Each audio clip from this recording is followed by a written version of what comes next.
So what's going on, YouTube? Just getting the day started. Still out here in Vegas. I'll be here till Wednesday. Here's the deal. Right now I want to talk about some job related things. I'm not in the job force myself, but I just want to try to give a little spirit to those who need it right now. First of all, you guys have heard me say this before. I don't know where the memo came, right? But I will say this again. There is no job on earth that I've ever heard of. They say, hey, when you start working here, you're going to work until you get ready to retire if you want the job. Never heard it. One of these times I'm going to record the conversation. I'm just going to call my friend out of the blue, and I'm going to ask him this question. I'm going to ask him, hey, man, how's your job going? And I want you to see his response when I say that. And his response would go something like this. Man, don't ask me about no job. I'm never securing a job. I don't know. I may not have a job tomorrow.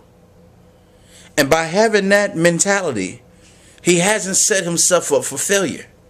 You see, I've been watching this teacher battle and these teachers and people getting laid off in the state, right? And everybody's ticked off. Everybody's mad, right? But what are you mad about? Do you expect the state to just continue to be in a deficit and things of this nature? Whatever, they have to do what they have to do. And you, see, this is how your life looked. When these teachers and these state workers, right, were going into this job, they thought, oh, I got a job. I have a state job. I can stay at this job forever. Because, see, that's the myth of state workers. I don't know if you guys ever dealt with state workers and government workers or whatever, right? But they got like this chip on their shoulder. They think they're entitled to the world. They walk around thinking, because I worked for the state one time, but I wasn't necessarily a state worker. I was like a temp guy. It's probably one of the worst times in my life. But anyways, so I'm there working. People would show up late, and they would say things like, people would say, oh, man, this is your third time being late. I mean, what are they going to do to me? Fire me? I'm a state worker. And just to hear that statement, like, wow, these guys think they're untouchable, right? So you go out and you buy your houses and your cars with your payments, and you got to shop at the best stores and the malls and things of that nature, and your lifestyle just goes up, and all of a sudden they snatch the rug out of you from under you, right? But see, here's the thing: you're not mad at the person that is taking your job. You're mad because your lifestyle has went up so much that you can't afford to live once your job is gone. Because you thought, I'm a state worker, I'm safe. No such thing. And see, a lot of you guys are afraid of taxes. Afraid to raise taxes. No, don't raise taxes. Well, let me tell you this. It's either raise your taxes or lose your job. Which one do you want? And to continue on with this whole state worker, union worker thing, I don't like. See, I'm in Vegas right now. I'm going to give you guys a scenario. So I pull up to the door, and I'm getting ready to unload my merchandise at the front door. Security guard comes to me. No! You can't touch your merchandise. You can't bring it inside. Only one person can bring it inside, and he can only carry what he can carry in his hands. And I was like, well, why is that? And he said, well, the union rep came down and said that we're losing too much money. So you need to go to the back and give these guys some your stuff, and they'll load it in for you for $68. And I said, man, if you can see right here, I only have like a bag and like a carpet. He said, I don't care if it's 3 boxes. You still have to pay $68. And I'm like, what? That's a ripoff.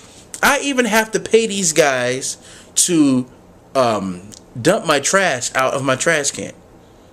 So then I told myself, hey, well, there's no trash going to go in the trash can. But this is the union, right? The union. The union to me shouldn't exist unless it's for a dangerous job. What do I mean by that? Like, for instance, if somebody's operating some heavy equipment and things of that nature, and a union guy steps in and say, hey, stop. We're not going to do that. That's unsafe. My worker needs to have this or this or this in order to do that job to ensure his safety. Okay, I understand that for the union. But this whole thing to think they're entitled to things and we need this and we need this, or we're sitting out, we're striking, when some people don't even have a job, hogwash. It's crazy. You know, my friend was talking we were talking last night, and he puts it like this. He said, the union doesn't have that catch and kill mentality. And you may ask, what is a catch and kill? Did you guys know that with a cheetah, do you know the success rate of a cheetah actually getting food if he's going after a gazelle? 80% of the time the cheetah will fail. Only 20% of the time will the cheetah get food. So if the cheetah does not catch food that day, the cheetah doesn't eat. But the union is like the person that, hey, you go catch the food and I'll show up and eat. They don't want to do anything. They just want to show up. And by them showing up, they're supposedly entitled to something.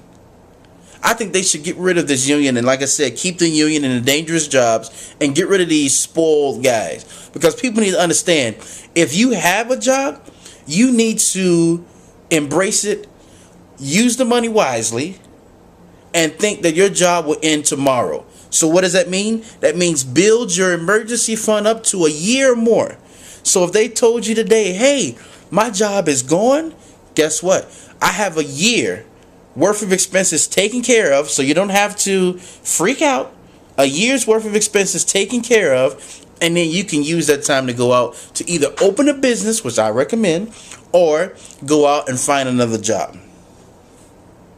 It's almost like the situation of a person that is dying in a funeral and doesn't have the money to pay for the funeral, but the person in the family just died. So you got this person is mourning and trying to handle financial expenses at the same time. Doesn't work.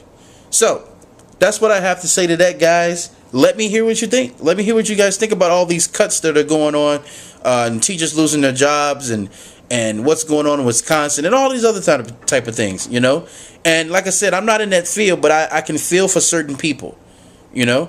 So with that said, have a nice Sunday. Take care, guys. If this is your first time coming to the channel, please subscribe, tell your friends about us, and until next time, signing off.